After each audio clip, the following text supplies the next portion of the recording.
Hey, comment ça va la ça moumoute? va?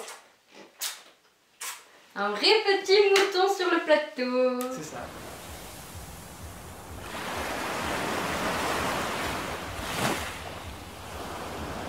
Ça va?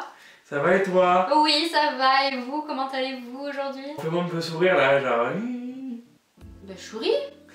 Toi, au lieu de t'occuper de moi, hein, c'est pas possible. Ah oui maman. On espère que vous allez bien. Voilà, on espère que vous allez bien aujourd'hui, en ce début de semaine. Aujourd'hui, nouvelle vidéo, comme vous avez pu le voir dans le titre.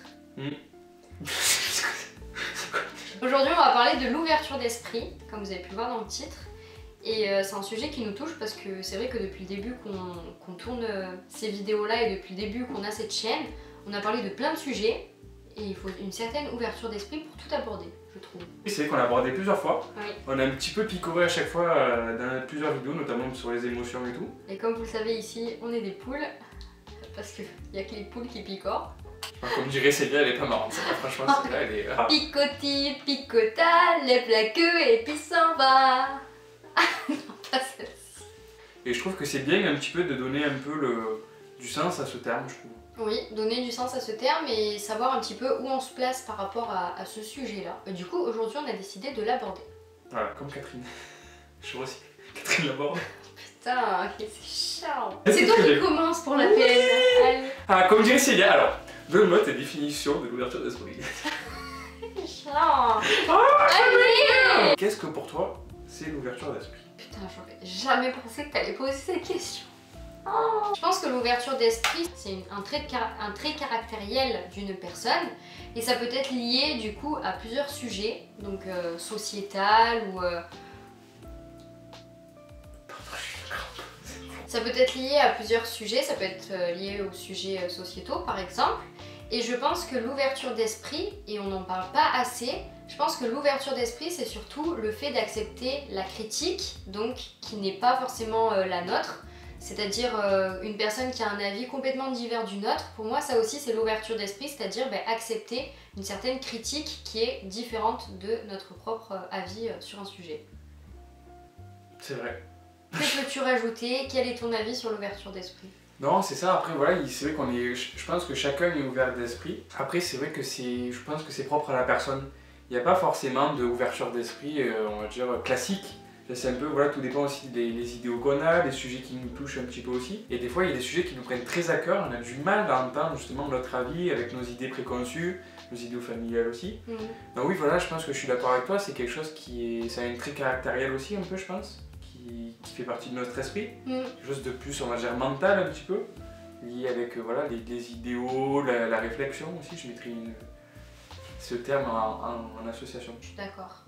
Et toi, est-ce que du coup, tu te considères être une personne qui est ouverte d'esprit? Ah ben, je retourne la question, est-ce que... parce qu'après, c'est difficile de se juger justement, je pense qu'on pourrait faire effet miroir. Oui. Justement, est-ce que toi, tu penses que je suis ouvert d'esprit? Moi, du coup, après, je te renverrai la balle. Je pense que ça dépend des sujets. Je pense que ça dépend de certains sujets. Je dirais que tu as du mal avec certains sujets actuels, parfois. Pas parce que pas parce que ta pensée elle est, tu sais, genre non, je veux rien savoir. Oui, Comment ça s'appelle ça? buter. Buter. Voilà, il y a des personnes comme ça qui sont butées et donc qui n'arrivent pas à aller un peu plus loin que leur propre critique elle-même. Mais en fait, je pense que toi, tu as plus de mal sur certains sujets parce que t'as l'impression, et comme tu le dis souvent, qu'il y a tout qui va trop vite dans la société et donc que tu as des peurs et plus des réticences, on va dire, à aborder certaines choses et parce que tu as l'impression que y a des sujets qui viennent comme ça tous les jours et que tu as du mal à suivre un petit peu la cadence. Je pense à ce niveau-là, tu as un peu plus de mal et aussi parce que je pense tu peux être ouvert d'esprit sur certains sujets mais pas sur tout parce que tu as plus de mal à accepter la critique sur certains sujets. Oui. Mais par contre, j'ai appris, et même depuis sûrement lâcher la vague d'ailleurs, mais depuis quelques temps en tout cas, tu es beaucoup plus ouvert sur de nombreux sujets quand même, ou du moins tu es plus ouvert à la discussion, pas forcément ouvert à changer d'avis ou ouvert à changer ton avis sur tel ou tel sujet, mais du moins tu es beaucoup plus ouvert à la discussion qu'avant, où tu étais beaucoup plus genre non, là bon, il y a certains sujets où je suis complètement fermée, maintenant tu es vachement plus ouvert je trouve. Bah écoute, je pense que oui, non, à peu près tu m'as résumé, je pense que tu as bien résumé un petit peu Ouais. Bravo, final. Merci. Oh, tu vas le tenir ce dos ou quoi? En journalisme, on dirait que tu as fait un beau portrait de la personne. Honnêtement, là chez Lavac, ça m'a permis aussi de découvrir de nouveaux sujets aussi. C'est qu'on parle de plein de sujets différents, donc autant on peut parler une fois d'un sujet un peu plus, on va dire, au niveau de l'esprit, etc. Et autant on peut faire un jeu après, donc franchement, je pense que maintenant on est un peu des tout-terrains. Enfin, toi déjà tu l'étais un peu plus. J'ai un petit peu du mal avec la critique. Je suis en évolution, mais c'est vrai que j'ai toujours un peu ce côté, des fois, j'ai du mal à entendre et me dire que ça peut servir en fait. Ouais. Non, mais moi je pense que non, tu es quelqu'un d'ouvert d'esprit, je pense, sur pratiquement plein de sujets. Après, c'est vrai qu'il y en a 2 ou 3, on le serre un petit peu des fesses, quoi. Compliqué. Ouais, un petit peu. Non, tu parles de tout, c'est vrai qu'après, c'est vrai que des sujets, je pense que des sujets sociétaux qui nous touchent un petit peu actuellement, mais je pense que tu es à la page. Toi, en plus, c'est plus, je pense, des sujets qui touchent un petit peu la personne, fait, plus voilà, en rapport avec tes idéaux, ce qu'on disait tout à l'heure dans les définitions. Non, je pense que tu es quelqu'un d'ouvert d'esprit, tu entends et tu comprends la critique aussi. Ouais. Et des fois, sur certains sujets, je pense que tu évolues aussi.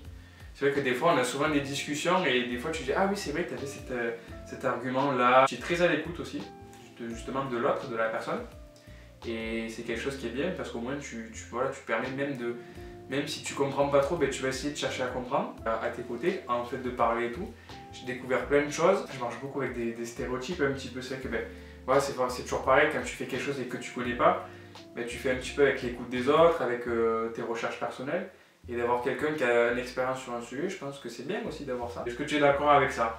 Oui, je suis plutôt d'accord avec toi. Après, comme tu l'as dit, je suis ouverte d'esprit sur vraiment pas mal de sujets. Après, il y a encore des sujets sur lesquels c'est un peu compliqué. C'est souvent des sujets d'actualité où on n'est pas trop d'accord à des moments. Ouais. Ah, t'as fait la voix suave. Oui, peut-être. En fait, je pense que c'est aussi le fait que j'ai pas suffisamment de recul en fait sur le sujet qui fait que je suis butée sur mes idées. Donc ça m'arrive. Ça m'arrive ça t'arrive pas mal de fois. Souvent sur des sujets qui me sont sensibles en tout cas. J'ai mes positions et c'est vrai que souvent j'ai du mal à aller dans le camp adverse. Ah, des fois c'est dur, hein. Des fois c'est dur. Des fois c'est... Mais bon, après voilà. Je l'avoue, et je pense aussi surtout que c'est mes études qui m'ont aidé aussi à ouvrir du coup mon ouverture d'esprit. De me dire qu'en fait, souvent la pensée de l'autre, elle est pas si nulle que ça. S'il a quelque chose à dire, c'est que c'est tout autant important de l'écouter et de savoir quoi en tirer. Mais moi justement j'ai une question. Que penses-tu un petit peu de cette expression des fois, il y a des gens qui peuvent te dire que tu es une donneuse de leçons un petit peu. Qu'est-ce que tu penses un petit peu de cette expression? Je suis pas trop d'accord avec ce terme parce que pour moi, une personne qui est ouverte d'esprit, c'est une personne justement avec qui tu vois, tu peux discuter à peu près de tout sur divers sujets et que tu sais que la personne en fait, elle sera à même d'écouter un petit peu tes opinions, tes critiques et tout ce que tu as à dire sur un sujet. Donc moi, je pense que en fait, être ouvert d'esprit, ça permet de discuter sur plein de sujets. C'est pas une personne qui est donneuse de leçons dans le sens où, en fait, elle donne juste son expérience sur ce qu'elle connaît et sur ce qu'elle sait et ce qu'elle a dit. Et que dans ce cas-là, les personnes qui seraient intéressées sur plein de sujets et qui seraient cultivées, tu vois, qui auraient par exemple une grande culture G, en fait, on pourrait très bien dire pareil d'eux, en fait, que ce sont des donneurs de leçons parce qu'ils aiment bien, en fait, comment on appelle ça, étaler leur savoir un petit peu sur tous les sujets et pour toutes les personnes. Et donc, on pourrait un peu dire la même chose. Et pour moi, non, ce sont juste des personnes qui sont intelligentes et qui sont intéressées de tout et qui sont curieux de tout et qui aiment bien justement délivrer un petit peu ce qu'ils savent sur la vie. C'est ça, oui, non, tu as raison. Pour moi, donneur de leçons, je pense qu'après, tout simplement, c'est la manière dont commencent on dit les propos et donc comment on agit. On n'est pas forcément ouvert d'esprit, on peut être donneur de leçons. Tu vois, je pense. Oui, mais après je sais pas trop parce que je pense qu'il y a des personnes qui par exemple ont une hygiène de vie ou un rythme de vie qui leur correspond, ils vont être là en mode oui, moi mon rythme de vie c'est le bon, c'est pas forcément l'ouverture d'esprit. Oui, mais pour moi, voilà, c'est ça, ça a rien à voir un peu avec l'ouverture d'esprit. Pour moi, c'est vrai que ça pas forcément. Enfin, ça a un lien parce que si tu étales du coup ta culture un petit peu, tu peux avoir cette image-là. Et c'est vrai, je trouve que c'est dommage de dire ça parce que je veux dire, la personne. Après, c'est tout simplement comme je dis, c'est la manière. Tout simplement. Si tu dis tu veux imposer les choses, forcément tu vas passer pour le donneur de leçon, la personne qui veut faire apprendre cette chose à la personne. Mais si tu essayes d'aider la personne, d'essayer de comprendre, d'essayer de chercher la petite bête pourquoi ça va pas, et de pourquoi pas donner des exemples. C'est vrai que des fois, forcément, on est plus à l'aise sur des sujets. on peut pas se cacher. Oui, mais après aussi je pense que c'est la personne en face, comment elle se sent par rapport à ce que tu dis. Il y a des personnes sur certains sujets, elles ont un peu de savoir, mais elles ont pas un savoir, elles ont un savoir limité par rapport à la personne qu'elles ont en face d'elles. Et donc elles vont peut-être penser que ben, du coup la personne, elle en fait des caisses ou elle donne tout son savoir et du coup elles vont se sentir peut-être offensées ou quoi par rapport à tout ce que la personne va dire. Moi je tenais à préciser quand même que sur cette chaîne, nous on essaye d'être ouvert d'esprit sur différents sujets, de vous proposer un petit peu, et surtout à travers les versus, nos deux manières de penser qui sont complètement différentes sur certains sujets, et on n'a pas du tout cette prétention de dire que ce qu'on pense c'est la bonne chose en tout cas. Ah non, après c'est comme on le dit chaque fois, ça nous regarde nous-mêmes et notre ouverture d'esprit. Et comme disait le célèbre chanteur, bon, petite référence, ça fait longtemps qu'on n'a pas fait référence musicale, notre liberté de penser un petit peu, on embrasse. Florent Pagny, pour ceux qui n'avaient pas reconnu. C'est important, je pense, d'avoir son propre avis, surtout de se faire un propre avis aussi. C'est bien d'écouter les autres, voilà, d'entendre, de débattre, mais il faut garder quand même ses convictions et essayer de comprendre ce qu'on nous dit, d'accepter la critique, mais aussi voilà, de faire un petit peu avec ça et après de faire son propre avis. Il faut arriver à comprendre un petit peu ce que les autres, en fait, ce que chaque personne pense par exemple d'un sujet. Et si par exemple parfois en fait on a des réticences à penser un petit peu pareil que d'autres personnes ou quoi, mais on n'arrive pas trop à savoir pourquoi, ben c'est pas grave aussi, tu sais, parfois sur certains sujets, on n'a pas forcément d'avis. C'est pas grave si vous n'avez pas forcément d'avis ou tout de suite là, vous n'en savez pas plus que ça parce que vous n'êtes pas assez informé ou parce que il vous faut plus de temps aussi pour vous positionner ou pour diverses choses. Je pense parfois c'est bien aussi de prendre du temps sur certains sujets et de pas se dire ah ben moi là je suis pour, moi je suis contre. On peut dire par exemple pour l'instant j'ai pas forcément d'avis parce que j'ai pas assez de connaissances, parce que je me suis pas assez renseigné. Il y a des gens qui aiment bien faire ça tout seul aussi, de se renseigner de leur côté. Est-ce que par rapport à ce qu'on dit depuis tout à l'heure sur l'ouverture d'esprit, est-ce que tu penses que l'ouverture d'esprit a des limites? Je pense qu'il y a des limites comme tout, comme n'importe quel sujet. Après je pense que non, parce qu'on peut quand même... je pense qu'en débattant, on peut essayer justement de sortir de sa zone de confort. Je pense que quand tu as justement ces limites, ça veut dire que tu ne veux pas essayer d'aller voir ailleurs, dans le bon sens, tu vois. Tu ne veux pas essayer de découvrir de nouvelles idéaux, de nouveaux avis sur le sujet. Par exemple, si c'est un sujet vraiment qui te touche, et que là je pense qu'on peut parler de limites du coup, mais justement il faut essayer de passer outre, essayer de débattre, même si ça ne nous fait pas plaisir. Au moins essayer de faire l'effort d'entendre. Après, on entend, on est d'accord ou on n'est pas d'accord. Mais déjà, au moins, si tu fais cet effort-là, tu sors et tu casses un petit peu cette limite. Et éviter de rester, de dire non, j'ai pas envie de débattre, quoi. Tu vois. Et je trouve qu'au niveau des... Justement, le problème, c'est que les gens, ils osent pas forcément gérer les choses. C'est vrai que j'ai l'impression, cette ouverture d'esprit, elle va beaucoup plus avec notre génération, un petit peu actuelle, j'ai l'impression. Il y a beaucoup plus de personnes qui osent dire les choses, etc., même dans les médias ou dans les nouvelles techniques qui arrivent, que plutôt par exemple avec nos parents. Des fois on a du mal à dire certaines choses ou certains sujets, à parler avec nos parents, quoi. J'ai l'impression qu'entre nous, entre jeunes, et en tout cas il y a une forme de parole qui s'est libérée, bon, sur plein de choses, par exemple sur MeToo, etc. Mais là plus par exemple, là on revient sur le sujet, ça a cassé un petit peu aussi, voilà, et a plus communiqué, j'ai l'impression. Mais en fait, ça, je pense, je suis d'accord et je suis pas d'accord avec toi. Je pense qu'il y a de ça, du fait que je suis d'accord avec toi sur le fait qu'entre pairs, en tout cas, nous les jeunes, je pense que oui, il y a une certaine liberté d'expression. Et encore, ça dépend entre catégories sociales, entre différents groupes aussi. Je pense que on n'a pas forcément les mêmes avis, donc on va peut-être être un peu plus réticent à communiquer ou j'en sais rien, ou avoir plus de mal à aborder un avis ou quoi. Après aussi, je pense que dans certaines familles, je sais pas si c'est une question de génération ou autre, et sur certains sujets aussi qui évoluent, qui sont plus d'actualité, et donc peut-être les parents ils ont un peu plus de mal, ou les grands-parents, ou j'en sais rien. Mais après j'ai l'impression aussi que depuis toujours il y a cette hiérarchie en fait qui est déjà faite. Comment on s'adresse aux jeunes? On va pas s'adresser pareil de la même manière sur un même sujet aux parents et encore moins aux grands-parents. Et en fait je pense que c'est justement ça qui casse le fait d'aborder un sujet en quelque sorte. Non, voilà, je pense que la famille c'est assez compliqué de débattre avec eux. Parce qu'ils ont plus d'expérience que nous, et entre guillemets ils disent oui, bon, toi tu connais rien, donc tu n'as pas forcément ces idéaux-là. Non mais il y a ce côté-là, il existe aussi, je pense. C'est vrai que j'ai plus de facilité par exemple de débattre entre nous, ou comme je disais avec des jeunes, plutôt que débattre avec des plus anciens ou alors tu essaies, où tu vois s'ils sont ouverts d'esprit ou pas. Mais justement, tu vois, dans ce que tu veux dire, je le conçois justement que tu aies plus de facilité à débattre avec les jeunes et tout, mais je pense que c'est justement parce qu'on débat pas assez avec différentes personnes, il n'y a pas ces débats transgénérationnels que justement, en fait, eux, ils ont leur propre avis sur un type, je sais pas, de culture, un type d'identité, et qui fait que justement, ils sont complètement bloqués dans leurs idéaux, et du coup, c'est beaucoup plus compliqué pour eux de comprendre un petit peu la pensée des jeunes, à part s'ils font ce réflexe, par exemple, d'aller sur YouTube et de regarder les chaînes comme France TV Slash avec étiquette actuellement, ou des comptes justement où ils libèrent la parole. Et que c'est pour ça qu'en fait ils restent dans leur cocon. Et en fait c'est ça qui empêche l'ouverture d'esprit entre les différentes générations. Pour rebondir sur ce que tu dis, par exemple, il y a des sujets un peu plus touchy et qu'ils ont du mal à comprendre. Par exemple, je sais pas, par exemple, des sujets politiques que tu ne vas pas forcément parler avec eux parce que tu sais que tu connais déjà leurs idéaux, tu ne vas pas forcément perdre de l'énergie à débattre parce que tu vas vouloir essayer de les convaincre, au final ça ne saura servir à rien. Par exemple, je sais pas, la mythification par exemple aussi, c'est un sujet un petit peu qui est un sujet un petit peu tabou aussi, un petit peu, enfin, qui est même voilà, dans les différentes générations, c'est un sujet où voilà, qui est très clivant, quoi. C'est soit pour ou soit contre, et il y a du mal à...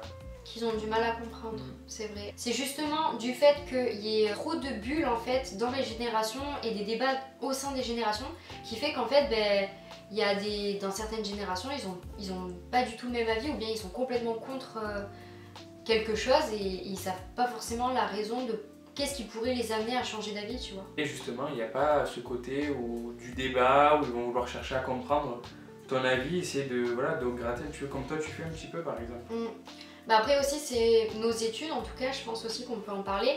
En tout cas, moi par exemple, pour mes études, ça m'a énormément aidé à pouvoir traiter différents sujets et à me remettre, à me reposer un peu la question de c'est quoi l'ouverture d'esprit, parce que par exemple, avant, je pensais que l'ouverture d'esprit, c'était quand tu es ouvert à la discussion sur tous les sujets. Et en fait, parce que j'ai eu un cours l'an dernier et que moi ça m'a un petit peu changé mon avis, c'est que finalement pour moi l'ouverture d'esprit c'est pas forcément être ouvert à la discussion, genre ouvert à la discussion en mode j'ai mon opinion je te l'expose, mais être ouvert à la discussion en mode ce que les autres vont dire, c'est bon aussi de le prendre même si je suis contre ce qu'ils disent ou je suis pas d'accord avec ce qu'ils disent, si ces personnes là pensent ça, c'est qu'il y a une raison et du coup c'est intéressant de l'écouter. Et en fait moi ça m'a énormément aidé l'an dernier parce qu'on a eu un sujet où justement c'était, tu sais, il y a des questions un petit peu qui sont compliquées parce que tu te dis ah ouais d'accord mais en même temps genre tu sais pas où te situer entre pour et contre. Et en fait on a abordé plein de questions un petit peu comme ça sur l'environnement, sur l'économie, sur la politique, sur n'importe quoi, même sur la question de genre et des choses comme ça, notamment le projet sur les toilettes genrées. Et c'est super compliqué parce que justement tu sais pas où te positionner. Et ça m'a vraiment appris à me dire mais en fait l'ouverture d'esprit c'est ça, l'ouverture d'esprit c'est accepter les différentes critiques pour nous-mêmes en fait ne pas rester pointés avec nos idéaux et ne pas évoluer en fait. Alors il y a beaucoup de choses, je pense que j'en ai oublié la moitié, parce que franchement je te sentais inspiré sur la question en tout cas. Mais je pense que je reviens sur ça, je vais partir sur le côté des études. C'est vrai que moi, au niveau des études, ça m'a beaucoup aussi permis de comprendre les choses, parce que c'est vrai que quand tu sors du lycée, ou alors par exemple d'une petite ville, t'es pas forcément, là je vais plus parler sur les personnes, que je connais un peu plus.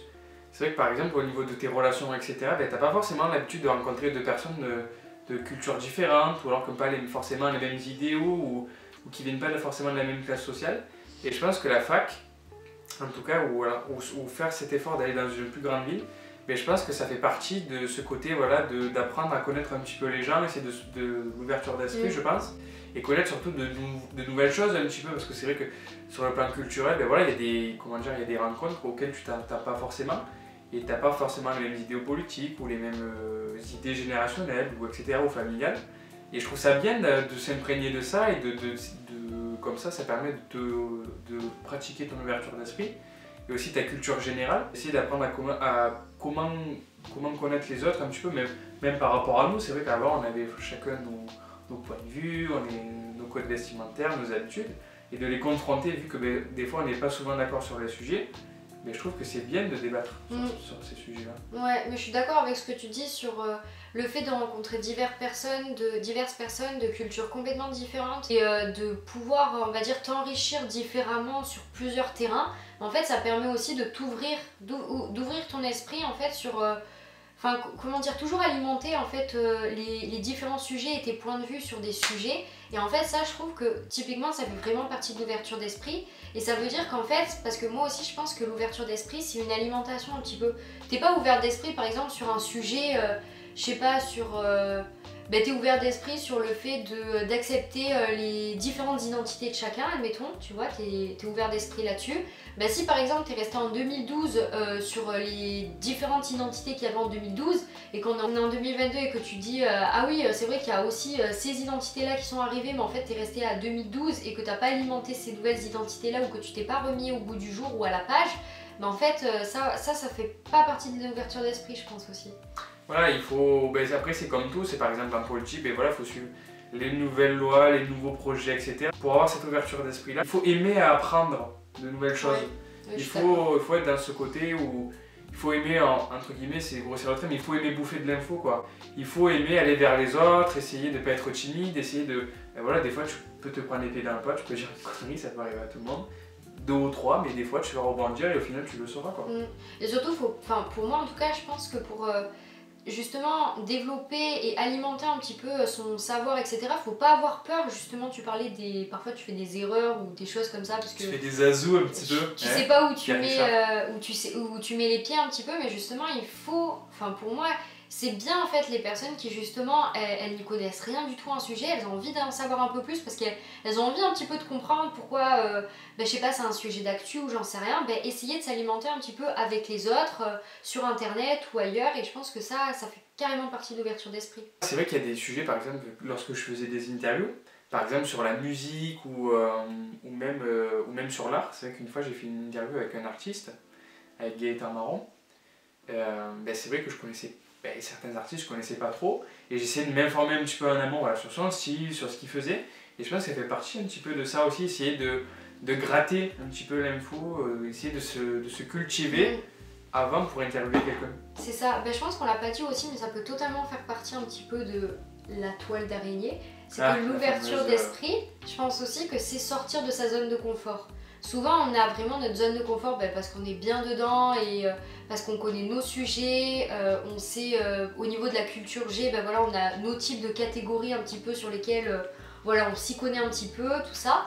Mais en fait je pense aussi que l'ouverture d'esprit c'est sortir de sa zone de confort, aller à l'exploration de nouveaux sujets, à l'exploration de nouvelles personnes, de nouvelles cultures comme tu le disais tout à l'heure. C'est ça aussi l'ouverture d'esprit. Et moi la question que je voulais te poser depuis tout à l'heure, c'est que souvent l'ouverture d'esprit, on le relie un petit peu peut-être aux personnes qui sont ouvertes au sujet, qui sont engagées dans certains sujets.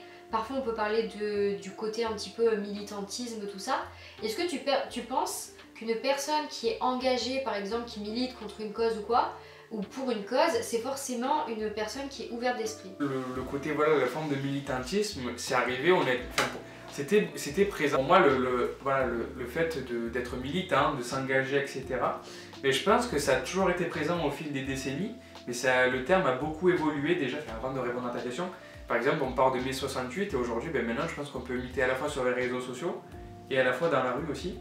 Mais je trouve que être militant, c'est vrai que des fois, ils n'ont pas forcément d'ouverture d'esprit. Ils sont dans avec leurs œillets et ils veulent pas voir ce qu'il y a à droite, pas voir ce qu'il y a à gauche ou essayer de sortir de ça. C'est vrai que des fois, on peut débattre avec plein de monde sur plein de sujets différents. Mais je trouve que sur certains sujets en tout cas, on a du mal justement à défendre des positions parce que de suite on va t'attaquer, on va te dire oui, si t'es pas comme ça, le jugement un petit peu.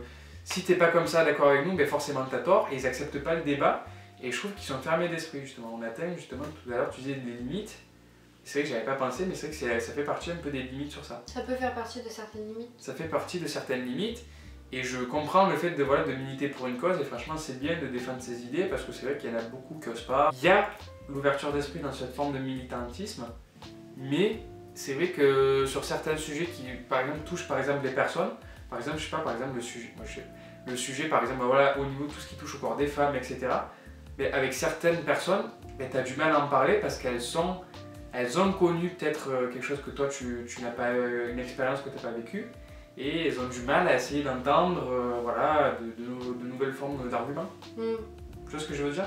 T'en penses quoi toi un petit peu de ce que j'ai dit, du coup répondre aussi à ta question? En fait je pense que, je t'ai amené du côté justement du militantisme, des personnes qui sont engagées parce que comme tu dis, ça a déjà existé historiquement.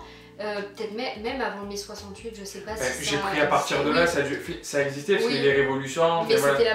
C'était une des plus grosses. Voilà, je pense. pour moi je parle de. Voilà, je peux. Mais je pense que c'est vrai qu'il y en a de plus en plus actuellement et pour vraiment différentes causes. Après, je t'ai amené là-dessus parce que justement, je me suis dit, c'est vachement en lien avec les limites justement. Parce qu'il y a des personnes justement, quand tu milites pour une cause ou contre une cause. Et souvent, justement, t'as un éventail un petit peu de possibilités. Enfin, je pense en fait qu'une personne qui va militer, c'est une personne qui sait de quoi elle parle quand même. Voilà, qui est à fond dans une cause. Et donc, en fait, je pense que là où il peut y avoir des limites, c'est lorsque justement, si la personne elle est à fond, par exemple, dans une cause, franchement, ça peut être plein de choses et on peut ne pas forcément être pour ou être contre, mais à des moments, je pense il peut y avoir des limites, comme tu l'as entendu, sur par exemple les personnes qui ne veulent pas entendre plus loin que ce qu'elles ont, ce qu'elles savent, et puis si, c'est comme ça et c'est pas autrement. Et donc, en fait, je pense qu'il faut faire attention à ça justement parce que avec énormément de sujets qu'il y a d'actualité, on va pas en citer parce que franchement je pense que vous en avez plein en tête, mais il y a des sujets actuels sur plein de choses qui font que il y a des personnes en fait qui sont vachement engagées pour quelque chose et donc elles vont avoir du mal à entendre ta parole. Et en fait ça aussi je pense que c'est le problème aussi souvent à justement la fermeture d'esprit quelque part. Justement pour les jeunes qui pensent être engagés dans une cause, qui pensent être ouverts d'esprit, mais qui n'ont peut-être pas forcément, n'acceptent pas la critique ou comment on appelle ça, ou les ressentis des personnes ou leur avis. Oui, leur avis, ouais. Voilà, leur avis, et du coup, elles vont être complètement fermées d'esprit sur certains sujets. Ou alors, par exemple, il y a le fait aussi d'être agressif aussi. On n'a pas parlé aussi dans les. Par exemple, voilà, ce côté où les gens ils débattent. Mais de suite, si tu les titilles un petit peu, tu testes un peu la personne au début d'un débat, tu vois un peu comment elle est, si elle s'énerve vite. Tu testes un petit peu la personne et si elle commence un petit peu à monter sur ses grands chevaux, tu sens que soit elle n'a pas d'argument, ou soit c'est sa manière de se défendre. Ou... Tu sais qu'il y en a beaucoup aussi qui sont comme ça, le fait de s'énerver.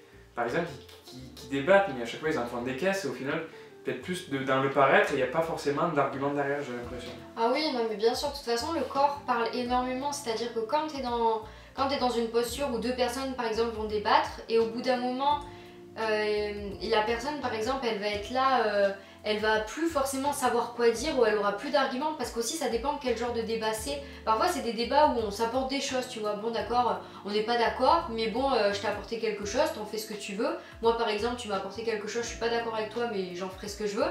Mais il y a des personnes qui sont dans ce genre de débat en mode si, c'est comme ça, l'autre il va dire non c'est comme ça, si, enfin ça n'a pas de sens.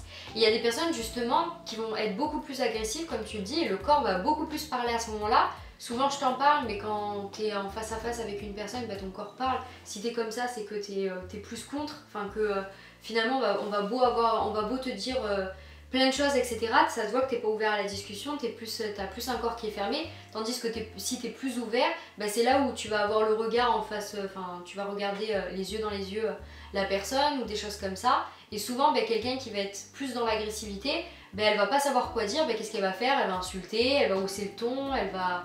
Et ça c'est compliqué parce que c'est des personnes qui n'ont pas forcément plus de choses à dire que ça et c'est là où on sent bien que le débat ça sert à rien en fait. Voilà, et des fois aussi t'as pas forcément envie de plus débattre avec ça parce que tu commences un débat, bon tout va bien au début, si ça commence à élever le ton, après honnêtement c'est une perte d'énergie parce que tu sais très bien que au bout d'un moment il va avoir un point de non-retour. Tu vas peut-être t'énerver aussi, alors si t'es quelqu'un de plus calme et de plus intelligent aussi, tu vas essayer, tu vas le laisser tout seul dans sa merde entre guillemets. Toi tu vas prendre du recul. Et c'est vrai que moi ça me donne une question, est-ce que tu acceptes bien la critique ou t'as du mal justement sur un débat qui te tient à cœur? Comment tu te positionnes? Franchement ça dépend parce que tout à l'heure je parlais justement que de l'ouverture d'esprit. Moi je dirais que je suis pas ouverte d'esprit sur tous les sujets parce qu'il y a des sujets qui sont trop d'actualité où j'ai pas assez de recul et donc je suis trop à fond dedans en fait, j'ai encore trop mes œillères sur certains sujets et je pense que ça peut être compliqué du coup à créer du débat justement et à créer de la discussion sur certains sujets avec moi parce que je serais complètement fermée d'esprit et ça peut emmener à des disputes, des engueulades pour plein de raisons différentes. Il y a plein de sujets comme ça, comme on le voit en ce moment avec la politique, le Covid, etc. Mais après, à côté de ça, je pense que j'accepte la critique dans le sens où je pense quand même que l'ouverture d'esprit, c'est une certaine bienveillance et une certaine empathie aussi qu'il faut avoir en soi quand tu discutes avec d'autres personnes et que tu n'es pas forcément d'accord. Il faut accepter la critique dans le sens où c'est pas grave, enfin, personne n'a raison, tu vois ce que je veux dire. En fait, c'est ça, quand tu discutes d'un sujet, et que tu as envie de débattre avec une personne, t'es pas dans la position où en gros tu veux avoir raison en fait, tu vois. Il y a des personnes qui sont comme ça, ils veulent avoir raison et ça sert à rien de débattre avec eux. Quand tu débats, pour moi, c'est juste une manière d'alimenter un petit peu ta pensée, d'alimenter l'autre sur ta pensée et c'est juste un échange en fait. Et donc je pense qu'il faut accepter la critique de cette manière-là. Donc moi je pense que j'accepte la critique sur plein de sujets quand même. Mais à des moments, quand j'ai vraiment la tête dans le truc, oui, j'ai du mal à accepter la critique. Voilà. Pour moi, après, c'est vrai que la critique, c'est vrai qu'honnêtement, c'est vrai que quand j'étais petit, j'avais beaucoup de mal dessus. Franchement, honnêtement, j'arrivais pas. Fait que ce soit la critique en général. J'aimais bien me critiquer ou par exemple faire des vannes, etc. Et prendre le retour de bâton, c'est vrai qu'honnêtement, mais ça m'a beaucoup. Je me suis dit, ah oui, ça m'a fait une remise en question énormément sur moi. Et c'est vrai que par exemple, j'aime bien maintenant justement avoir cet esprit critique, me confronter à des idéaux ou des choses que je connais pas du tout. Entendre la critique, je pense que c'est bien maintenant, c'est important. Et puis voilà, ça permet surtout d'évoluer aussi un petit peu. Et puis voilà, je pense qu'il faut débattre, et il faut essayer justement de confronter son avis à autre chose, parce qu'on apprend plein de choses. Et maintenant j'aime bien débattre, même si j'avoue que j'ai encore du mal un petit peu à accepter la critique ou au moins sur les sujets qui me tiennent à cœur. On a terminé cette petite vidéo sur l'ouverture d'esprit. On espère que cette vidéo t'a intéressé et peut-être t'a alimenté toi-même ta manière de penser l'ouverture d'esprit et peut-être t'a intéressé, donc n'hésite pas à le dire en commentaire. Voilà, donc on a abordé, je pense, le tour de la question un petit peu en général, voilà, au niveau de l'esprit critique, au niveau de voilà, est-ce qu'on accepte ou non, par exemple. Je pense que c'était très intéressant aujourd'hui. Je suis totalement d'accord avec ce que tu dis et on vous fait de très très gros bisous et on vous dit à lundi prochain. Allez, plein de bisous, ciao ciao, à 18h comme d'habitude.